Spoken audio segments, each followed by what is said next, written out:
Good evening. Presidential candidate Barack Obama is in Afghanistan tonight on a tour of the Middle East and Europe. Obama has long criticized the Bush administration for putting too much focus on Iraq and not enough on growing problems in Afghanistan. Violence is increasing there. And the U.S. Defense Secretary says he wants more troops sent in, quote, sooner than later. CBS News Chief Foreign Affairs Correspondent Lara Logan is in Kabul. The skies over Kabul buzzed with the sound of U.S. military helicopters today as U.S. presidential hopeful Barack Obama made his first ever visit to Afghanistan. The senator stopped in Jalalabad in eastern Afghanistan to meet with local Afghan leaders and U.S. military commanders for a first-hand assessment.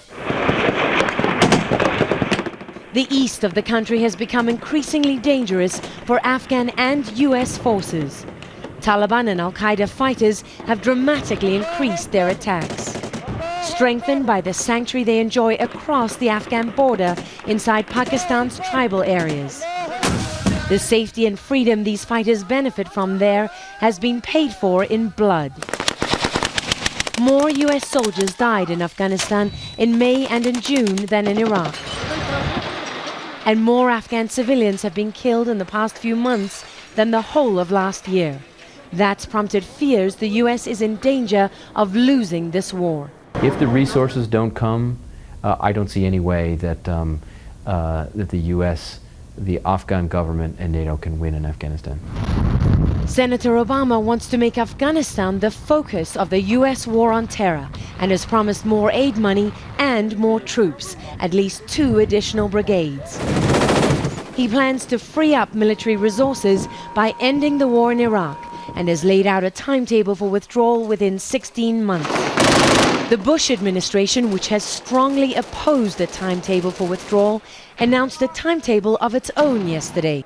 In a dramatic turnaround, President Bush agreed to a general time horizon for withdrawing U.S. troops that's linked to the success of Iraqi forces.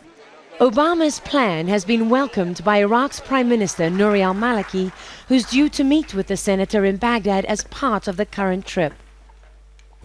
Iraq and Afghanistan are just 2 of the 7 countries Barack Obama is visiting, including major European capitals like Berlin and Paris. Analysts are describing this trip as his international debut as presidential candidate, and some have said that it may be designed to overcome the impression that many Americans have that the senator lacks experience in world affairs. Forrest? Lara, the top U.S. commander in Iraq, David Petraeus, is saying that it appears Al-Qaida is shifting its focus from Iraq to Afghanistan. What do you make of that statement?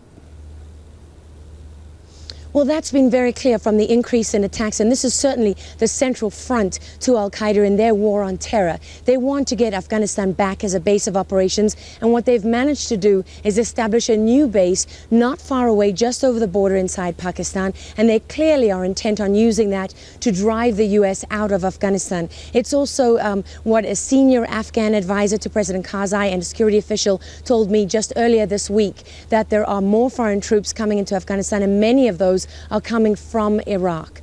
And so clearly this is a major issue here. The Afghans are concerned about it, and now U.S. intelligence as well. Lara Logan, who is in Kabul, Afghanistan right now. Thank you, Lara.